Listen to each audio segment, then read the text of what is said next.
اور خاص طور پر اس زمانے میں جب کہ ہر طرح کے شر و فساد کا لگتا ہے کہ اسی وقت آماجگاہ دنیا بنی ہوئی ہے، اور ٹریننگ کے سلسلے میں یہ انگلی اٹھ نہیں رہی ہے بلکہ کچھ حقائق ثابت کر رہے ہیں کہ دعات نے، مبلغین نے، معلمین نے، علم کے طرف منتسبین نے کیا کیا ہے؟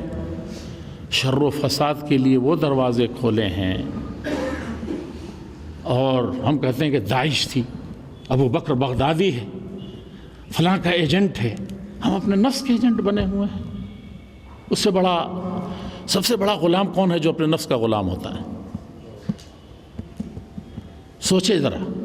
کہتے ہیں کہ وہ یہود کا ایجنٹ بنا ہوا ہے، امریکہ کا ایجنٹ بنا ہوا، فلاں ملک کا ایجنٹ بنا ہوا۔ پھر یہ بھی کہتے ہیں کہ اگر وہ کسی طرح سے مسلمان ہے تو کیا اس کی یہ عقل نہیں ہے کہ ملک کے ملک برباد ہو رہے ہیں، پورا اسلام برباد ہو رہا ہے اگر وہ مسلمان ہے؟ تو کل وَهَلْ أَفْسَدَ الدِّينَ إِلَّا الْمُلُوكُ وَأَحْبَارُ سُوءٍ وَرُهْبَانُهَا۔ تو احبار و رہبان ڈھونڈنے کی ضرورت نہیں ہے، اللہ کے پیارے رسول صلی اللہ علیہ وسلم نے اس طرف واضح اشارات فرمائے ہیں۔ مرکزی جمعیت اہل حدیث ہند نے جس طرح سے فکر مندی کے ساتھ اس کام کو شروع کیا تھا، اللہ جل جلالہ بہت زیادہ تعریف کر دیتے ہیں، اور حقیقت یہ کچھ لوگ بہت محنت کرتے ہیں، جیسے ہمارے خازن صاحب ہیں، 80-85 سال کی عمر ہے اور بس چلے آ رہے ہیں۔ اللہ جل شانہ وکیل پرویز صاحب کو صحت تو عافیت سے رکھے۔ وسائل کی کمی سے ہم کبھی ہارنے لگتے ہیں، کہتے ہیں کہ نہیں، وسائل کیا ہے؟ جوان ہمت ہیں، ابھی تو جوان ہیں، اس کو کر لینا چاہیے، دیکھا جائے گا۔ اور مجھے بڑی خوش نصیبی ہے کہ ہمارے ناظم عمومی صاحب ہر وقت رواں، ہر دق دواں، پہم رواں ہے زندگی کے فعال یہ ہیں۔ اسی سے یہی ہمارا اور سب سے بڑا سرمایہ آپ ہیں۔ آپ اس میں مجھے یقین ہے کہ پورے طور پر پورا اتریں گے، صحیح طریقے سے امت کے امیدوں پر گامزن ہوں گے، اور اس وقت ہم لوگوں کو کسی چیز کی ضرورت نہیں ہے۔ پیسے نہیں ہے، ٹھیک ہے، فلاں نہیں ہے، مدرسے نہیں ہیں، لیکن ہم لوگوں کا سب سے بڑا کام یہ ہے کہ ہم داعی اور مبلغ ہیں، سب سے بڑی دولت ہم کو ملی ہوئی ہے، یہ سرمایہ ہمارا، اور اسی پر ہم مگن ہیں۔ اسی کے لیے آخری بات میں یہ عرض کر دینا چاہتا ہوں، میں جو 15 سال کے تجربے نہیں، اب تو کہہ سکتا ہوں میں تھوڑی دیر کے بعد، تھوڑے دنوں کے بعد، کہ 55 سال کے تجربے کے بعد میں یہ کہہ سکتا ہوں بڑے یقین سے کہ میں نے جہاں بھی محسوس کیا، طالب علمی کے زمانے سے لے کر کے 10-11 سال پڑھایا بھی جامعہ سلفیہ بنارس میں، اور بہت سی جگہوں پر گیا، میں نے کبھی بھی کسی چیز کی پرواہ نہیں کی۔ کبھی ہوائی جہاز پر سفر کرتے ہیں، کبھی پیدل۔ آج بھی میں 7 گھنٹے لوکل ٹرین میں، جس میں آپ نہیں گھس سکتے، اور لوگ کہتے ہیں کہ ضرور فلیریا ملیریا، میں اس کو اپنے نفس کے لیے کبھی کبھی سفر کرتا ہوں کہ چلو یہ مل گئی، اسی سے چلتے، کسی کی پرواہ نہیں۔ صرف ہے کیا چیز؟ ایک ہی چیز کی مجھے کمی محسوس ہوتی ہے، جس میں میں اپنے کو کبھی کبھی بہت، وہ کیا ہے؟ آپ جیسے رجال ہیں تو مجھے نہیں کہنا چاہیے، لیکن حضرت عمر ابن خطاب رضی اللہ تعالیٰ عنہ نے جو کہا تھا، تمنو، اے لوگو آرزو کرو، اللہ سے کچھ مانگنے کی امید رکھو۔ کس چیز کی رکھتے ہو؟ تو کیا کہا تھا انہوں نے کہ یہ ہم کہتے ہیں کہ کس طرح سے ہماری کمائی آ جائے، کہاں اچھی نوکری مل جائے، کہاں اچھی جگہ مل جائے۔ اور وہاں صحابہ کرام کیوں ہم مر مٹتے ہیں بھائی؟ کیوں ابھی وَيَتَّبِعْ غَيْرَ سَبِيلِ الْمُؤْمِنِينَ پر جذباتی ہو رہے تھے؟ صحابہ کا راستہ، مومنین میں انہی کا راستہ کیوں؟ پہلے وہی کیوں؟ الرعیل الاول کیوں؟ میں بات ختم کر رہا ہوں، لیکن یہ کہنے دیں مجھے 1 منٹ کے لیے۔ کتنی آوازیں آئی تھیں، سب ایسے ہی تھے، صحابہ بھرے ہوئے بیٹھے تھے، ہم لوگوں طرح اتنی چھوٹی تعداد نہیں تھی۔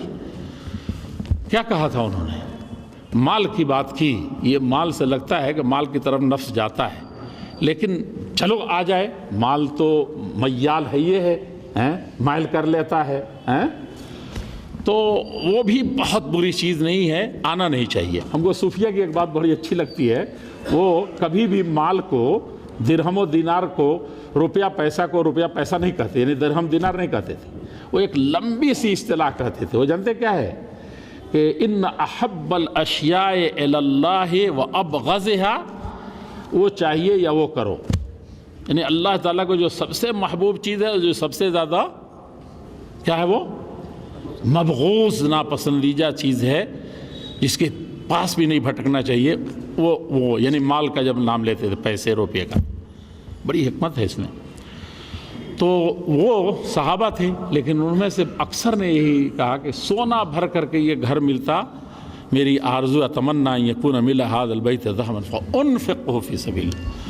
اور صحابہ کو یہی دیکھیں، صبح آیا شام کو رہتا تھا، کیا افطار کے لیے بھی رہتا تھا. حضرت امیر معاویہ اتنے 1000 درہم بھیجتے تھے حضرت عائشہ کے پاس، فلاں کے پاس، فلاں کے پاس. سمجھا کہ نہیں؟ اور وہ کیا کرتے تھے، حضرت عمر بن خطاب نے جاری کیا تھا یہ وظائف. اور اسی لیے میں کہتا ہوں کہ وظائف کے علماء بہرحال مستحق نہیں ہیں، وہ محتاج نہیں ہیں، لیکن وظائف محتاج ہیں ان کے کہ ان کی تکریم کی جائے، ہے کہ نہیں؟ مجھے بڑی خوشی ہے کہ جس دن بھی میں آپ لوگوں میں سے ملے، کبھی کبھی میں نے پوچھا کہ کیسا ہے، کھانے پینے کا کیا مسئلہ، رہنے کا، کہا کہ نہیں وہ مت پوچھئے، ہم لوگوں کو اصل چیز جو چاہیے تھی وہ مل رہی ہے. یہ مجھے اس مرتبہ کوئی آدمی نہیں ملا جو کبھی یہ کہا ہو کہ آنے میں، جانے میں، کھانے میں، بیٹھنے میں، یہ میرے لیے بڑا توشہ ہے. اور میں جو بات کر رہا ہوں اس کی تسلی کے لیے کافی ہے.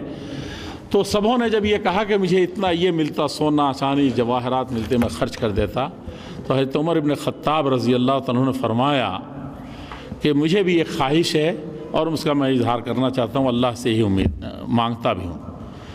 اتمنى ان يكون ملا هذا البيت رجالا. مجھے ایسے لوگ چاہیے، ایسے علماء چاہیے، ایسے دعات چاہیے، ایسے وزراء چاہیے، ایسے طلباء چاہیے، ایسے ناظم چاہیے، ایسے امیر چاہیے، ہے کہ نہیں، ایسے اراکین چاہیے کہ جو کیا ہوں، رجالاً، ایسے آدمی چاہیے جو مثل ابی عبیدہ بن الجراح، مثل سعد بن ابی وقاص. جہاں ایک چلایا، دنیا کے کسی مال کی ضرورت نہیں ہے، کسی لشکر کی ضرورت نہیں، کسی یہ کی ضرورت نہیں ہے. تو اس وقت قوموں اور جماعتوں میں، ملکوں میں نہیں، خاص طور پر ملت کے اور جماعتوں میں، اسلامی تنظیموں میں سب سے زیادہ رجال کار کی ضرورت ہے جو اللہ کے لیے اٹھ کھڑے ہوں. اللہ جل شانہ سے ہم دعا کرتے ہیں کہ اللہ جل شانہ آپ کے آنے کو، آپ سب کے آنے کو قبول فرمائے اور مفید بنائے، اور لعلہم یحذرون کا صحیح فریضہ ہم انجام دیں اگر یہ نفر آیا ہے تو. اور سیکھنے سکھانے کا مسئلہ ہے کہ ہم سیکھنے کے لیے زیادہ محتاج ہیں. ایک مقولہ ہے بہت مشہور، اطلب العلم من المہد الی اللحد، یہ بہت مشہور مقولہ ہے، سمجھا کہ نہیں؟ یہ بات ہے. تو اس میں حقیقت میں ہر وقت انسان طالب علم ہے، سمجھا کہ نہیں؟ اور اللہ کے رسول صلی اللہ علیہ وسلم کو سب سے کبھی دولت نہیں مانگی. لوگ کہے کہ مانگیے، تب بھی نہیں مانگی، اور مانگا بھی تو کس چیز کو مانگنے، بلکہ سکھایا گیا رب زدنی علما، بس وفوق کل ذی علم علیم، ہے کہ نہیں؟ اور امام بخاری سے بڑا تو کوئی حدیث کا عالم نہیں ہوا. تو وہ کیا کہتے تھے، کیا کہتے تھے بھائی؟ امام بخاری وہ تو کہتے تھے کہ لا ينبل الرجل، دیکھو کبھی بھی تم اچھے داعی نہیں ہو سکتے، مبلغ، معلم کچھ بھی نہیں ہو سکتے ہو. تم کو لوگ اچھے کہیں نہ کہیں، تم اچھے ہو نہیں سکتے ہو جب تک کہ کوئی بھی دنیا میں حتی یاخذ عمن فوقہ، اپنے بڑوں سے لو، عمن دونہ، گھٹیا ہو اس سے بھی سیکھو. سمجھا کہ نہیں؟ اور اس کی 12 طرح کی تشریح کی ہے، جس سے کوئی دنیا میں آپ تو کہہ دیں گے بھنگی فلاں، ایسا اس کو توجیح کی ہے محدثین نے، امام بخاری اور ان کے اساتذہ کے اس قول کی کہ ہر آدمی سے استفادہ کرنا ہے.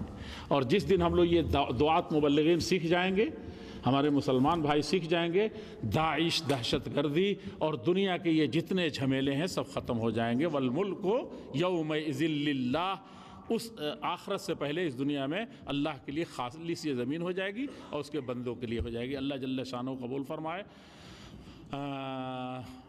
بارک اللہ لی ولکم فی القرآن المجید ونفعنی وإیاکم بالآیات ذکر الحکیم. السلام علیکم ورحمۃ اللہ وبرکاتہ.